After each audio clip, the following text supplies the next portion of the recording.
Hey everybody, welcome back to Adventures with Cowboy Cole. My name is Cowboy Cole, and today we are going to look at a review of a couple of emergency radios, a couple of crank radios. So I've had this one for a very long time, and I just got this new one a couple of weeks ago. We're going to do a review of it. It's a hand crank dynamo wind-up solar portable AM/FM radio with a USB charger, got a torch as well. Now, I guess the concept behind emergency radios is that when disaster strikes, having an emergency radio on hand can be a literal lifesaver.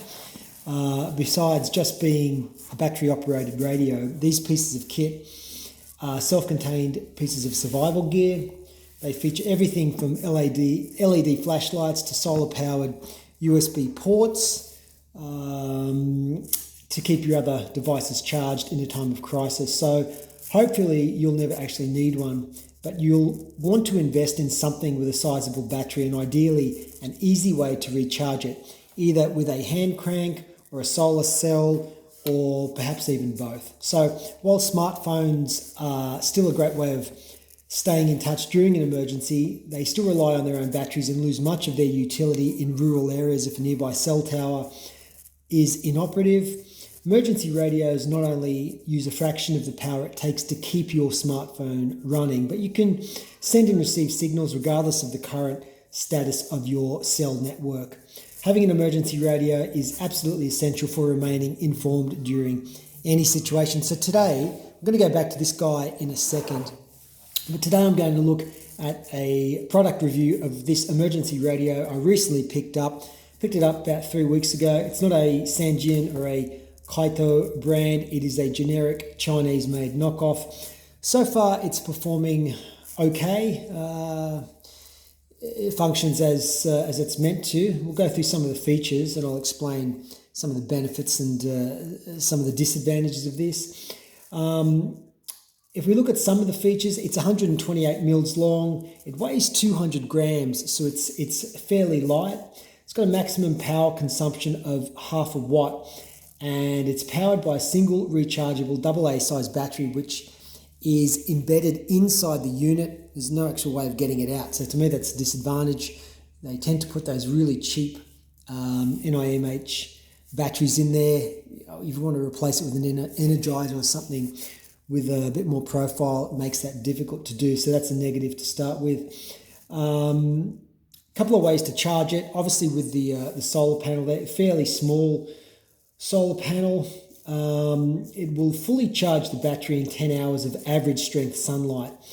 The LED power light will indicate, and you can probably see that there if it's on. It is on. There's a light there, but you can also charge it with the double crank.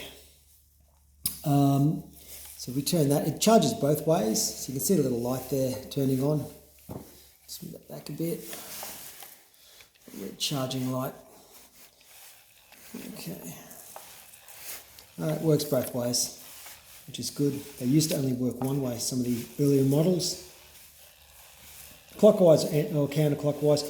Cranking for 3 minutes will give 15 to 20 minutes of continuous light, or about 15 minutes of continuous radio usage. You can also charge via the USB charging ports, which is a couple there. Okay. From a laptop or similar, again, when charging via the USB ports, the red power indicator is lit. Okay, which was that.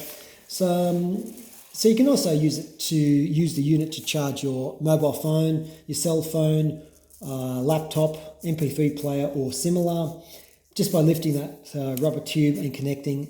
It's very small. It is like a 5-volt charge though, so it's a trickle charge, will take a while.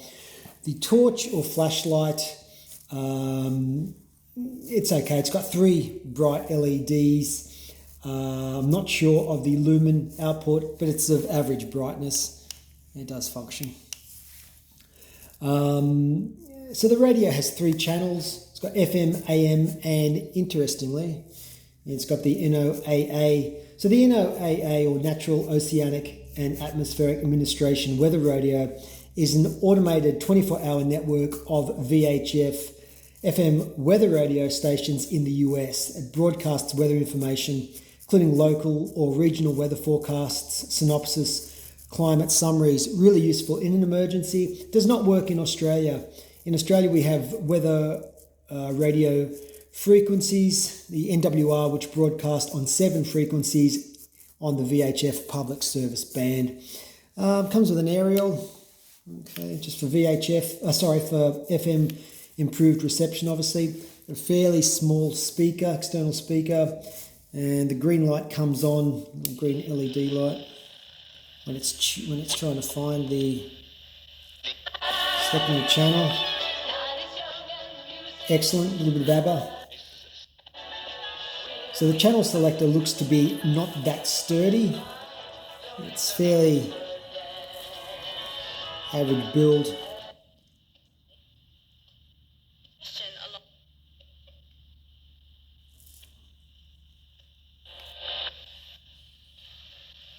Yeah. It's not too bad.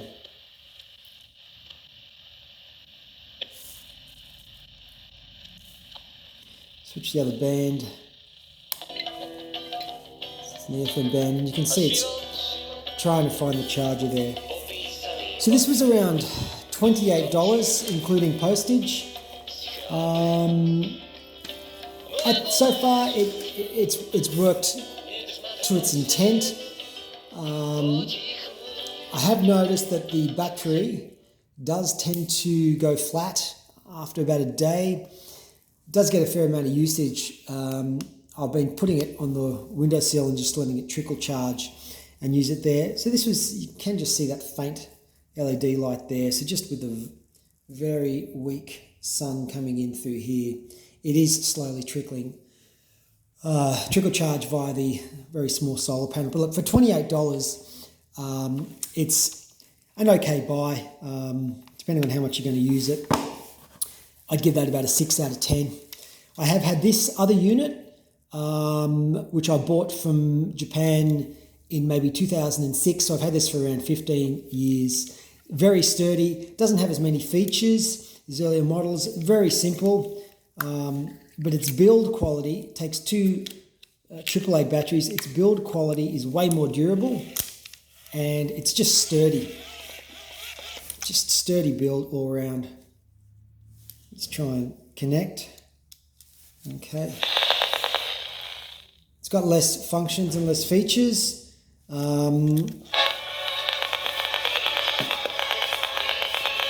in terms of durability and reliability, ABBA again. In terms of its durability, sturdiness, much better.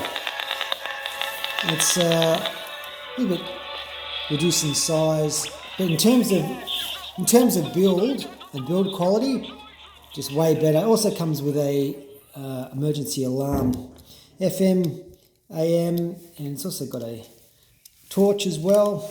Again, I haven't charged this in a while. And it's also got a torch, emergency alarm on this one. Yeah. Okay, so certainly less features on this, but in terms of its overall quality and sturdiness, this one has not let me down. It's way more rugged in its build. So there's just a couple of emergency crank radios that I have, both used for different things. But if I'm going out in the bush, this is the one I take.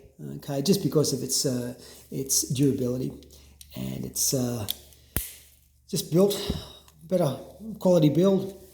But anyway, if you're interested in this one, you can pick these up, these copies for around $28 Australian. All right, folks, hope you've enjoyed that video. Please leave any comments you would like in the comments section there, in the feedback, and please ensure to give us a like, and see you in the next video. Thank you.